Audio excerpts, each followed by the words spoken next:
നമസ്കാരം, എല്ലാവർക്കും പ്രവാസി മലയാളിയിലേക്ക് സ്വാഗതം.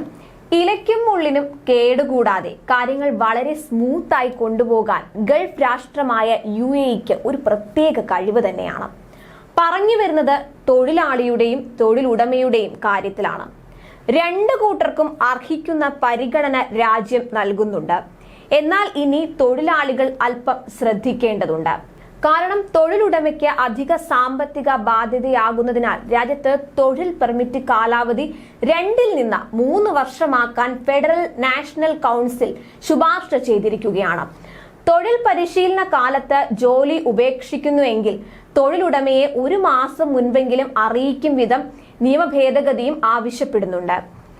തൊഴിലാളിയുടെ വിസ കാലാവധി കുറയുന്നത് തൊഴിലുടമയ്ക്ക് നഷ്ടമാണ്. തൊഴിൽ ഉപേക്ഷിക്കുന്ന വ്യക്തിക്ക് പകരം നിയമനം നടത്താൻ നിലവിലുള്ള 14 ദിവസം മതിയാകില്ല.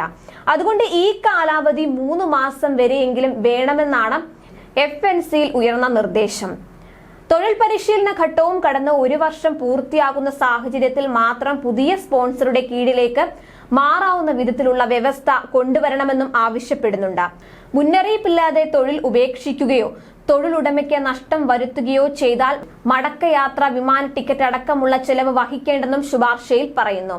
തൊഴിലാളി മറ്റൊരു സ്ഥാപനത്തിലേക്ക് മാറുമ്പോൾ പുതിയ തൊഴിലുടമയിൽ നിന്ന് വർക്ക് പെർമിറ്റിന് മാനവ വിഭവ സ്വദേശിവത്കരണ മന്ത്രാലയം അധിക നിരക്ക് ഈടാക്കരുത്. സ്വദേശി സംരംഭകർക്ക് സഹായകമാകുന്ന കാര്യങ്ങളും പാർലമെന്റ് സമിതി റിപ്പോർട്ടിലുണ്ട്. സാമ്പത്തിക മന്ത്രാലയ റിപ്പോർട്ട് പ്രകാരം ചെറുകിട ഇടത്തരം കമ്പനികളുടെ എണ്ണത്തിൽ കുറവുണ്ടായെന്നും റിപ്പോർട്ടിൽ പറയുന്നുണ്ട്. 2020 മധ്യപാദം വരെ 3.5 ലക്ഷം ചെറു ഇടത്തര കമ്പനികൾ UAEയിൽ ഉണ്ടായിരുന്നു. 2023 മന്ത്രാലയ റിപ്പോർട്ട് പ്രകാരം ഇത് 1.22 ലക്ഷമായി ചുരുങ്ങി. രാജ്യത്തെ ആഭ്യന്തര ഉത്പാദനത്തിൽ പ്രധാന പങ്ക് വഹിക്കുന്ന ഘടകമാണിത്.